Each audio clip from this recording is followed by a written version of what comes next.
It's hard to say these things because I am biased, and I will acknowledge that. And Mia would get super frustrated with the lack of standardization. And I was like, yeah, but we're competing in a sport that has no standardization. Essentially, the sport is written for men and then reduced back to the women loads to make sense. I could be wrong, but the sport is written for men and there is consistency there, and then the women's is adjusted, but I don't think that there is a system for adjusting. The best girls in the world are getting crushed by the prescription. The same calories as the guys. And there's like a totally different workout. That completely changes the stimulus of a workout. Why is this our weights this time? This makes no sense. And I'm not saying that the women should never be exposed more than the men. And I just wonder if that's recognized by the people that are programming it. I don't think so. It just takes more like creativity and more insight from a female who knows what that experience is. But if there is someone out there that is playing that role, I'm sorry. Yeah, God, especially I'm with gonna the get team. roasted. Yes, you are,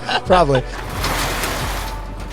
Do Skibbity-doo-boop-a-doo-boop-boo. Boop-bidi-bop-boo-doo-doo-doo. Hit him, Mia. Hit him with a skibbity-boop. No. Yeah, she's not used to publicly embarrassing Welcome, herself. Yeah. Mia. I've done it so many times now. Mia, it just pull that comes mic up a natural. little bit. Angle it upwards. There you go. You know, that come is, on, we we thought need you were a pro. we need a new mic for this one. Yeah, we really do. It's just A new stand? Yeah, something that it angles, because when I use that one, it also is very challenging to talk into. Mia's a pro, though. She is She a ain't pro. no scrub. So we've been sitting around here. We're just hanging out at the office. We're actually working really hard, but we We're started. going to podcast about what? We started talking about the team dynamic and the ways that maybe we would want to change it. And Chris has always brought up this really good idea of doing the three. Mia disagrees. I don't like this idea. Continue. About doing 3-person teams. So it'd be 3 males. Like and- Wadapalooza. Like Wadapalooza, or 3 females. And we talked about this because we have known for many years that the viewing of the 4-person teams just doesn't really pan out to be Right. that cool of a visual sport. But Well, it's that's better. an opinion based. That's opinion. But yeah, so yeah. that was my opinion. I'm like, man, And it I seems agree. like the hype for these Wadapalooza 3 teams are really cool. You get to see the best men versus the best men, the best women versus the best women, and it just plays out to be really fun. In contrast, at least in my opinion, the teams don't end up being that much fun. Yeah, so we had a lot of meat on that bone in terms of we were throwing out ideas. We were thinking that maybe we would talk about that. Mia was in the room. We will do an episode another day on all these ideas. Yeah, but for now, Mia was in the room, and she said the reason she thinks that 2-person male, 2-person female teams aren't that good is because I didn't say aren't that good. The reason I think you guys feel the way you feel is, go ahead. Is that there's not enough women programming at the competitive level in CrossFit.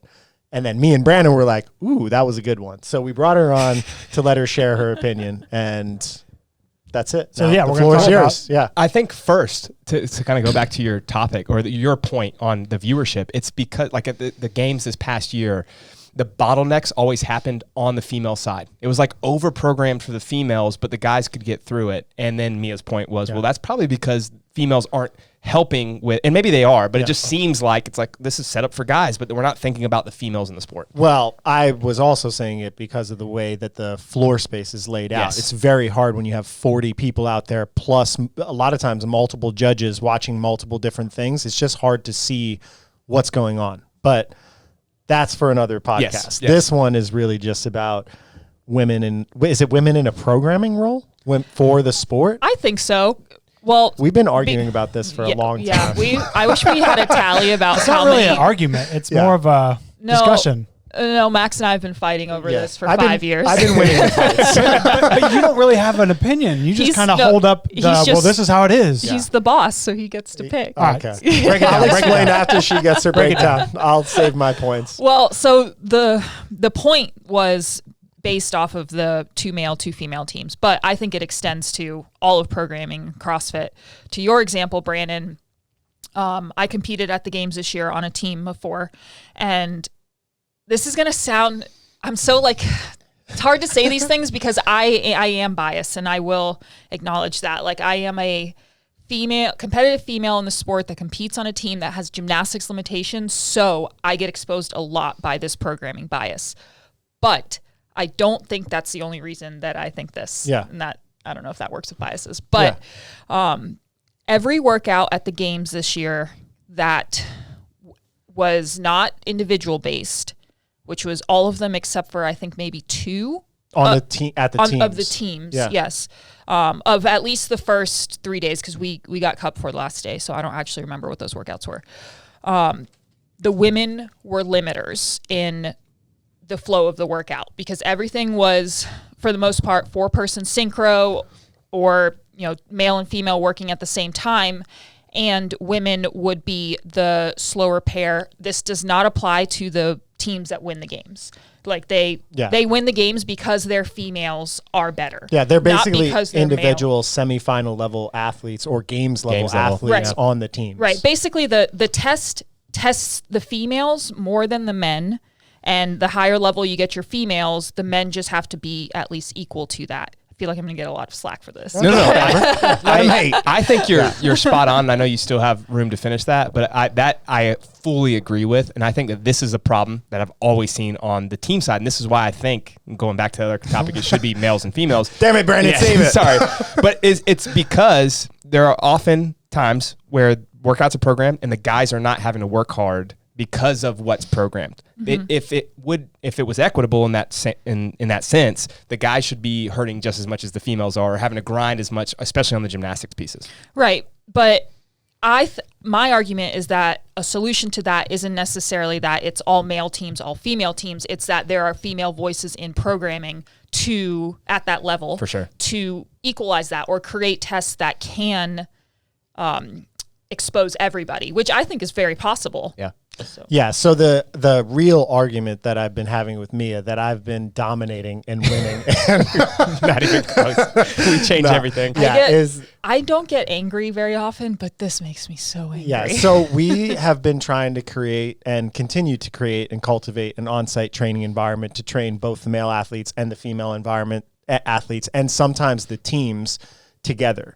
And when we construct throwdown workouts, oftentimes what we'll do is just look at... That's our weekly, every Saturday. Yeah, weekly workout that's trying to simulate competition, simulate the open. And for the entire duration of the sport, 0.7 was kind of the load barometer for scaling weights from one workout to another. But there are From the men's weight to the female so weight. basically like 225 times 0.7, I think is like 150 something, 155 or 157. And is so that it gets set to 155. Is that something people back engineered from looking at HQ's workouts, or is that something they came out and like even said? Well, no, I think it's come out and been said, but I think it's based off the original benchmarks. So if you look at them, I think it was probably just a logistics decision. You're like, oh, you got 135-pound plates or 45-pound plates and 25-pound plates. So like if the guys do this, then we'll use this. I don't think that there was like a body weight analysis or any sort of Sinclair total that was used in elite lifters for powerlifting or weightlifting. I think it was just pure logistics. But if you go through the history of the games, there's a lot of inconsistencies. So the range goes from like 65% sometimes to 77%. I think that was the range. So a lot of times I would construct workouts and I would create a logistic decision. Like, oh, okay, for the girls, based on the equipment that we have in there, it'd be like 35s and 5s. So it comes out to 115, but that would be a little bit over 70 or a little bit under 70. And Mia would get super frustrated with the lack of standardization. And I was like, yeah, but we're competing in a sport that has no standardization. Essentially, the sport is written for men and then reduced back to the women loads to make sense. And she would get mad at me for constructing the workouts like that. And I'm like, yeah, but I'm like mimicking the sport that I have no control over. I'm just trying to provide You're workout following stimulus. what they've already posted, essentially. Yes. And it's posed huge issues because sometimes, like, if there's a very overhead limited workout, so let's say it's repeat shoulder to overhead or repeat clean and jerks, that will display that the 70% generally will make the women go way slower than the men, and it doesn't really become a competitive workout. If that same 70% is like a leg dominated or a hip dominated thing, like a deadlift or a power clean or a squat clean, generally the women will be beating the men in those types of workouts. But I don't know what the reason is, whether it's that they're better at operating close to their 1RMs or that, testosterone and upper body strength. Like there's that's the bigger issue. Yeah, there's just so many variables that go into it. But I I just coughed in the sorry. I think that's the major frustration that Mia has, and there's not really a solution to it other than I think there being more clear standardization to separate the sport by, like the same way that you see in gymnastics, female gymnasts aren't doing ring training. And I think it's because of upper body strength development. And you see at the top level of the sport, it's basically like there's maybe 20 girls that are just as good at the guys as everything in terms of gymnastics, upper body strength, weightlifting. But then once you get outside of that, even like the first heats at the games or the first heats at semifinals, the best girls in the world are getting crushed by the prescription because it seems to be written as a male sport. Yeah, I'd be interested to know the process of writing a quarterfinals workout. Like, is it written? The baseline is for the men. That's what I assume because that's what it looks like. And then the women's are modified from that. And that's where I think the issue is, or where I get really frustrated is, say Diane is programmed. Any man that does Diane knows they're Which going. one's that? Deadlifts? The 2159 deadlifts and kipping handstand pushups. They know their weight is going to be 225, right? Yeah. I've done Diane in different competitions, different online programs where it's been programmed at 145, 155, 165, 175. And I don't understand where that comes from. And it seems like I could be wrong, but the sport is written for men and there is consistency there. And then the women's is adjusted based off of that. But I don't think that there is a system for adjusting logic for it. Yeah. Right. Kind of like we're trying it this week this way, and we're trying it that week that way. And then there's also if the men's is the point of comparison, I hear this all the time. Even here, I'll hear someone say like, "Oh, well, the women are too strong, so their weight needs to go up." Well, maybe the men are too weak. Like, there's shots fired. I mean, it's. I don't agree with you, but But it's just like the women's prescriptions just seem to be so reactionary to the men's, and I wish there was a little more consistency between the two of them. Well, here's a question. I got a question too. Well, hold on, let me throw mine out. We gotta put me on the spot. Yeah. Should they even be written in a way so that they would be comparable, or should it just be like the women's is the women's thing and the men's is the men's thing? So my question is, how would people react to that? Because I feel like if they were uncomparable, if they weren't meant to be compared. If you just came in and you were like, all right, here are the semifinal workouts for men, and then here are the semifinal workouts for women, and they were pretty substantially different. Like one workout what if they like were close, but like they had their variation? You know, so that's what I'm saying. But let's say they were different enough, like 21-15-9 muscle up and heavy clean and jerk, and then the next one was like 15-12-9 of muscle up, and then the clean and jerk was way lighter. Like the actual workout structure was different in terms of the number of reps. What are your thoughts on that, Mia? Well, I think it can be back engineered. So you have whatever you're trying to test, and say that is a 15-minute time domain of clean and jerks and muscle ups. All right, you want the median of the people doing this workout at semifinals to be finishing around 15 minutes. What does that mean for men, and what does that mean for women? And go backwards that way versus just create the workout for the men and then just change it for the women in a way that, from what I've seen, doesn't really make sense. Yeah. I think though the testing, so this is a gender discussion or in some ways, but I think it also is testing levels, because a lot of times tests are written and it's like, well, 2 people beat the time cap. And I'm like, well, that doesn't seem right, unless that's the goal of the test, is to make everybody get time capped. But I think creating the tests relative to the capacity of the people that are in the field, not just to the capacity of the best person in the field, but the whole field, will round out the way the sport views for everyone. I think it would just make it better. Yeah. Rogue was a perfect example of that this year with the bar muscle ups on the log. Yeah. No females technically finished that workout. One female got to the finish line, but then it was still considered capped, whereas I think almost all the guys finished that workout. It just kind of, to me, that's so silly that we can't have a performance standard where if 28 guys are finishing, we probably should set up something where 28 females are finishing, because they're just as good and just as fit as the guys. It's just that log was the same width around for the guys with big hands and the girls with smaller hands. It's just like, to me, that's what I fully agree with you, Mia, and that's what frustrates me about the sport is that we are thinking only about probably the males first, and then everything else is just like, oh, they can still do a bar muscle up on this, but it's just going to be a little bit slower. That seems backwards to me. Do we know who programs Rogue? It was Spieler and Bridges. Two Okay, guys. so right. I think that's where the sport needs to go is, you're creating competition for men and women. There should be a man and a woman. Or a man who also understands whatever argument you're making. Yeah. Or does it have to be a woman? I think it should be a woman. And I think there are plenty of women in the sport who have retired, who have plenty of knowledge that could fill those roles. Maybe somebody is there, well, actually, no, Adrian Bosman had full creative control this season, I think. I'm sure he's got a team. I don't know what's going on behind the curtain. Yeah, so maybe they do have it. Yeah. Yeah. But it doesn't, at least at the games this past year and the year before when we competed on the TTT team, it did not feel like there was a women's voice, at least that understood team. Yeah. So I have another thought just from listening to this. If you did this and so from a scientific perspective, most of the observations that we have really are that upper body strength relative to body weight is the most lagging indicator you're going to get from female athletes in all sports.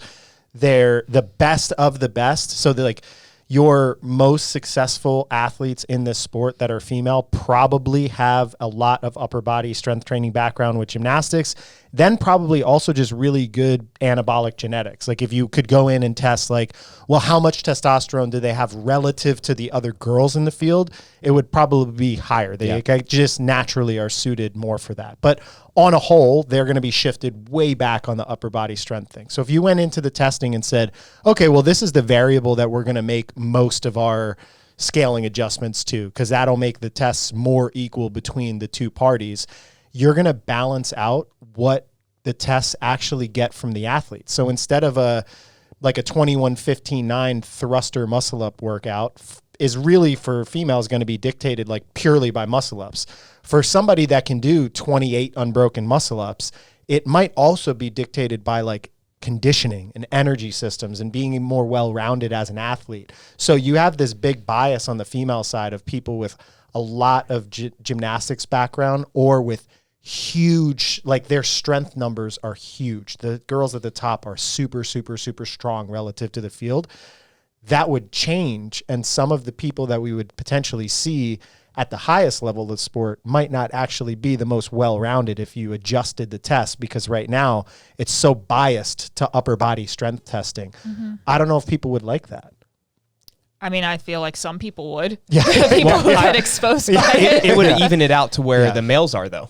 Because that's what's going on the male side is that you have to be a little bit more well-rounded, and it's just not just biased for someone that's upper body strong. You can't just be a gymnast and succeed because of that. Absolutely not. Yeah, so there are girls that are really good at gymnastics that get crushed on running events or just burpee events, but they're so good at the fact. And this year especially, how many games tests were really gymnastics heavy? Quite a few. I don't know the exact number. I know for the teams. For teams, it was most of them. Right. Yeah, everything.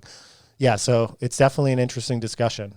So going back to it, if you are the one that's writing the programming, you said that it would be trying to figure out the performance times first and then reverse engineer it from there. So in other words, we want everyone that's at this level to be around 15 minutes, or we want 150 reps in this workout. Mm-hmm. And you want that for both male and female, and then kind of pull back from there. Right, and then look at what that would be for both genders. Right. I haven't played around with that, so I don't want to marry that idea, but I think that's a better way to go about it than the standard is always based on the men and the women's is just changed around that. And if it's going to stay that way, I think there should just be a little more transparency and some sort of standard of it. Because even in compete, there's a week where we are doing where 95 pounds equals 75 pounds. And then the next week 95 equals 65. And it's why is it different? Yeah, we do that because that's what CrossFit has done. Yes, for sure. Which frustrates me. It is frustrating because it's hard to see. It's hard to gauge your own progress and also to strategize. Yeah. Because you're not you never know what weight you're going to get. Yeah. And I get that. And it's honestly frustrating for me. We talked about this a couple weeks ago when we were writing the next block of Compete Training, which is our online program for RoCals. We're doing this RoCal tester in the open, but it's like, well, should the females do the same RoCals? Because that's what comes out at semifinals. Last year, they had to do 50, 40, 30, 20, 10 at Syndicate, the same calories as the guys. And it was like a totally different workout. That's like the biggest thing that completely changes the stimulus of a workout is giving the women the same cals as the men. So that's where the question is, what's more important? Is it the stimulus or is it just what's written? Yeah. And on the machines too, there's like an exponential accumulation for calories a lot of times. So if you're operating at those higher power especially outputs, on the skier. Yeah. Like if you or get the bike, if you're in the Echo. 900s, which in a workout like that is a pretty good pace for women to hold, it's still 3 pulls for a calorie. So is this 4. a male-female thing, or is this hold a on. workout construction and data thing? I had a question for all of you. If the men are more consistent, is what we're saying, is that their weights and prescriptions are a little more consistent than the women's. Is there a rhyme and reason to how theirs are even written? Like, have y'all been able to pinpoint, like, here's how they get to these numbers? Or is that also kind of like Logistics. whatever? That's how I look at it. It's like what fits on a barbell. Like if you're doing heavy deadlifts, 315 or 345s plus a 25 gets you to 365. So like, okay, that's a heavy range. Or 4 45-pound plates gets you to 405. The predictability, I think, is in the bar loading. So I think that's one thing. For the rep schemes, they seem pretty arbitrary, and they make big jumps sometimes from year over year. Like you look at old muscle up workouts and it'd be like 3 rounds for time with 10 in them where you're doing 30 total. And then Amanda 45 came out where it's 45 muscle ups in a single workout, which is a basically 50% jump in total volume that you have to prepare athletes for in a singular year, which if you're like, oh, we're testing the games and we're taking this military mindset and we're going to push people, that's okay. But if you're also trying to create a sport where people are prepared for them, I do think it seems from the outside more arbitrary than it does seem like structured and data driven. Got it. And then Mia, one more follow up on what I asked you earlier. You said that they could back engineer these things by saying the stimulus and then trying to make it this similar. But I did want to know your thoughts. Like if it was just that the women's sport looked, 25% different than the men's sport, would that like take the fun out of it for you? Or like, I don't care as long as our shit is, makes sense. Does the fact that it compares to the men's like have that much pull for you, or is it like I don't give a shit? We'll play our sport, y'all play y'all's. I just want the game to make sense. Yeah, I think from an individual athlete perspective, I would think that I wouldn't care. I mean, I'm not an individual athlete, so that would probably be a good question for Alexis. From the team perspective, there has to be some sort of cohesion in workouts, so they have to find a way to align it. But I don't know. What about from a fan perspective watching the women's division? If it was like 25 or more % different than the men's, would that be like, ugh? Or would it be like, who cares? I feel like it would be who cares. Yeah, that's what I feel like too. Is that right? I think so. I mean, that's a point you would always make, which is very correct. Like, we would be doing a workout and I'm like, why is this our weights this time? This makes no sense. And you're like, well, we're on different leaderboards, so it doesn't matter. It's like, that's true. Did I say it like that? Yes. But then, this has 5 years of banter coming out. But you still pick on me when you beat me, which you haven't beaten me in years. But it's when you used to beat me. True. But that doesn't have anything to do with anything. But yeah, it's different leaderboards. And I agree. Like because it doesn't bother me as much in something like the open if our weights don't make sense and we're not competing with men. It bothers me a lot in team workouts. Yeah.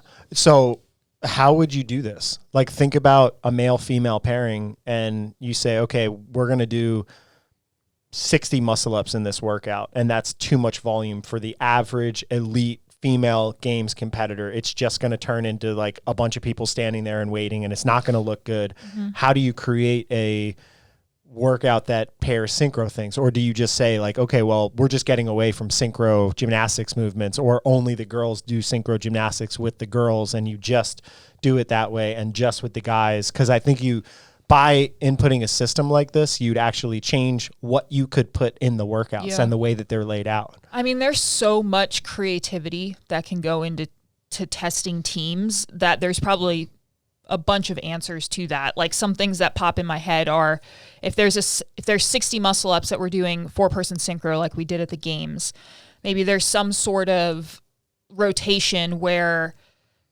one person hangs while the 3 people are going, and it's still very challenging. Or the women stay in for 50 reps, and then for the last 10 they have to hold the worm or so. Yeah. There's and then just male finishes the reps. There's ways to do it, and I'm not saying that the women should never be exposed more than the men, but it was basically every workout that you're talking about to the point that it affects the viewership and just the doability of the workouts. Well, it's 2 different workouts. It's prescribing it so far. It'd be like the equivalent would be, okay, we're going to set up a quarterfinal workout with the top 10% of people in the open, but the first movement is going to be 10 squat snatches at 225 and 165 for everyone to go through. So there's just going to be a huge percentage of those quarterfinal people that just get there and they're like, well, I can't do this. It's just too heavy. That's it's basically an overprescription. Like you're prescribing the work above what's feasibly possible for the demographic that's in the competition. Well, I mean, when I think of how Chris always says that it would be cooler if it were all male or all female teams, I think that's why, is because the race is dampered with that kind of programming. But I think there are plenty of ways to get around that, still create challenging testing for everybody. It just takes more like creativity and more insight from a female who knows what that experience is. But and if there is someone out there that is playing that role, I'm sorry. Yeah. And it's also what happens if it's a female athlete that was in that top 10% of individual high level competition who wants as much equity as possible. I mean, because then it would be, you'd have your representation that you have a woman doing it, but she's still programming it in the way that you're like, well, this isn't taking into consideration like what our group of people. I mean, I don't know what the solution to that is, because even this year with Bosman taking over, the programming changed to bias what he likes, and that I don't know what the solution to that is. Yeah. Does that mean the testing is kind of flawed? Like, is it really a fitness test? If if you look at 2020 or 2021 and then 2022, they're so radically different in terms of what tests. Like, are they testing the same things? No. Okay. No, but we've talked about that, right? Yeah, and that's okay, because their definition is they want it to be constantly varied across broad time and modal domains, and so they can use that catchphrase and continue to put novel movements out that probably don't test the things that they want, but they just still say that they do. Yeah. Yeah. I mean, that's why we need more standardization. But I go back to just thinking about the workouts at the games, or again, thinking about that syndicate workout. It quite literally is 2 different workouts for the males and females.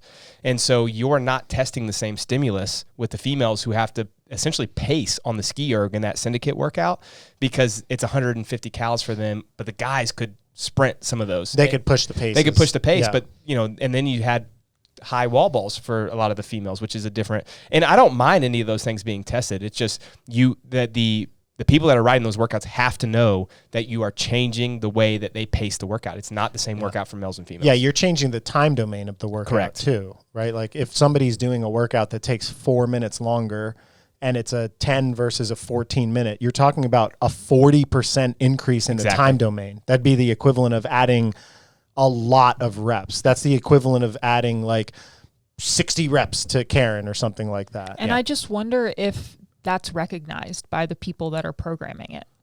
I don't think so. And that's a problem. That's the problem. Yeah. Yeah. That's really what we need to get to. And is that a solution of a female being in there? I mean, I think it would certainly help. Yeah. Someone who That's what I was saying earlier. Like, you could also get a dude who just realizes this. Well, ideally, that would be the goal, right? Is that everybody realizes this and programs accordingly, not just the women. Yeah. Yeah. I think it's a very complicated issue, though. Max started with this. You're talking about kind of like the biological issues that play into this, right? Females just biologically have less muscle mass in their upper body, and that's one of the reasons why they're not necessarily as strong. So the ratio of strength between males and females is greater when you talk about upper body pulling or pressing versus squatting movements or even pulling off the ground movements. And so the weight could actually be higher, the ratio could be higher for squatting and deadlifting in one workout and then less for upper body pulling or pressing. That makes it seem really weird if you saw all these different numbers, and you'd probably still be frustrated, but that would be a better test. But if there's rhyme and reason to it, I don't know if somebody it's would not be... about the different numbers. It's about it doesn't feel like there is a reason. You want the standard. If I said, hey, for upper body pressing, here are the standards, and or pulling or whatever, and then for your squatting movements, this is the standard. Maybe it's 80% of load for squatting movements, and it's 72% for upper body pressing. And then even in workouts with ladders, and I know that those part of it, especially in the open, is how to put plates on and having plates but you'll see a jump from a men's first bar to a second bar that is, say, 20%, and then the women's is like 12%, and then the next one, the percentage is way off also. So you could do it like that. You could do it by percentages as well. Just have some sort of reason why. Why are you doing this? Yes. Yeah. I think that one of the reasons should be to make the viewing of a race good. And a viewing of a race is not good. Isn't that the context of how we got here too, by the way? Yes, mostly. it is. Yeah. It was how to make this. I mean, there's a little bit of like, hey, making it fair, but also make it fair so it's more fun to watch. Yeah. And I think based on just reality statistics, the team event is not really highly watched, right? It's not as well supported. And I mean, I know people watched it and were very interested in Froning and the domination from teams, but it's definitely much less. I don't think most people know who took 5th on the CrossFit Games team side or who took 7th. But if you said who finished in the top 10, most people would be able to identify a lot of the individuals. Like that takes up the bulk of the interest. But I don't think that it needs to be that way. I think you could get to the point that it was just as exciting to watch and that you had superstars in the team division, or something like Wodapalooza where you could do both. That was or like separate the CrossFit Games from the team competition I've said that structure. For forever. Like it should be like a winter and summer Olympics, maybe not by different years, but different time of year. Yeah. But that'd be pretty cool. I don't know. I feel like the team has some work to do, but there's still people who love it the way it is. So yeah. She's That's biased me. though. Yeah, I am biased. Well, I polled people. The only people so far that like it the way it is are the people who are currently doing it. Yeah. Well, but I also, your example of the Wodapalooza being more exciting, something like a Wodapalooza is going to have the Noah Olson and the Travis Mayer, and no matter what you do, until they retire, they're not going to be on the team of 3 at the CrossFit Games. So is that what makes it more fun? That's a good point. Yeah, you have your superstars. I think to me it's definitely a little that, but also just seeing the best men versus the best men, the best women versus the best women kind of just slaps more for me. But yeah, I agree with that from a fan base. One thing I'll agree with Mia in is because I've been on a team. One thing ever. This has been many years ago, but being on a team with females was a really different experience for me. Like you go from a combat sport, which is basically a boys club of talking shit and beating each other up, and then you're on a football team where you're basically preparing to try to run into other people and beat them up, to being on a team where you have to like communicate and pace and understand that I'm good at some things and they're not good at some things. And it was a really like, it was a growth oriented time in my life to be able to participate in that. And it was a fun experience to do that. So I think from a community standpoint, or from a getting to the underlying aspect of the affiliate structure, I do think that there's something to preserving that. But I also still called Affiliate Cup this year? No, I don't think so. I mean, if they did, it's kind of silly because they changed the rules so you can make super teams. Yep. Cool. Well, anyways, I would love to hear everyone's comments and just maybe read through some of those. So if you do have some comments on this or thoughts on it, what are we asking their comments about? What do they think? How would you standardize it? Is it an issue? I think I probably is more it an so, issue is probably a good one. Yeah. More so would like to hear from the females that listen to the podcast. Is it an issue for them as they go through and open for the males? quarterfinals? Have you ever noticed it? Because I think that's part of it too. I doubt it. I mean, it's not even in a negative way. It's just like they're probably not looking at it. Yeah. Same way you're probably not I mean, if you weren't a coach, you probably wouldn't as much look at the men's stuff. Well, no, you have to look at the men's stuff because you are based off of it. Okay, so you think you would be paying attention to I think women have to pay attention because their sport revolves around what's created for the men. Well, especially Oh God, especially I'm with gonna the get team. roasted. Yeah, yes, you are, probably. Are there any guys out there that Hey, just our want to women's jump on my predominantly team? women. Our what? Our on-site is mostly women. Oh, It's like you all said our women, women is predominantly women? Did I say that? I think so, Yeah. maybe. Yeah. Oh, our we on-site we have hired multiple female coaches as well. So Trying to I am get- like trying to get all your- yeah, I want I have all a of black our friend. exactly. I want as many of our women audience gosh. to It appreciate actually is pretty amazing over the last couple of years how many females have come on site, how many really talented females have come on site. Now we have like a stable of them. So It's this is crazy. a funny thing that I don't know, maybe it was like 6-7 years ago. I reached out to Brandy, Nicole Biscuti, Angela Krebs. These are people that I've been coaching for a really long time because my coaching book was like 95% guys and 5% girls. What is it now? I don't know. It's probably closer to 50-50 or 70-30. But the entire organization is much more balanced. And I reached out because I was like, am I doing something wrong? Like, do I just put off like scare me. jock vibes Well, too I mean, much? to your defense, strength and conditioning as a field has only Yeah. recently become not more open to women, but like really more known in general. Like when I was in college, I didn't even know that like being a strength and conditioning coach was a thing. A possibility. Yeah. Yeah. So it's still growing. Okay. It's not all your fault. Basically, I'm a pioneer, and I'm There gonna we be go. I'm gonna be the person that helps create a female data oriented programmer for the CrossFit Games. Well, thanks for coming on, Mia. Thank you. Yep. Thanks for brushing your hair. Anytime.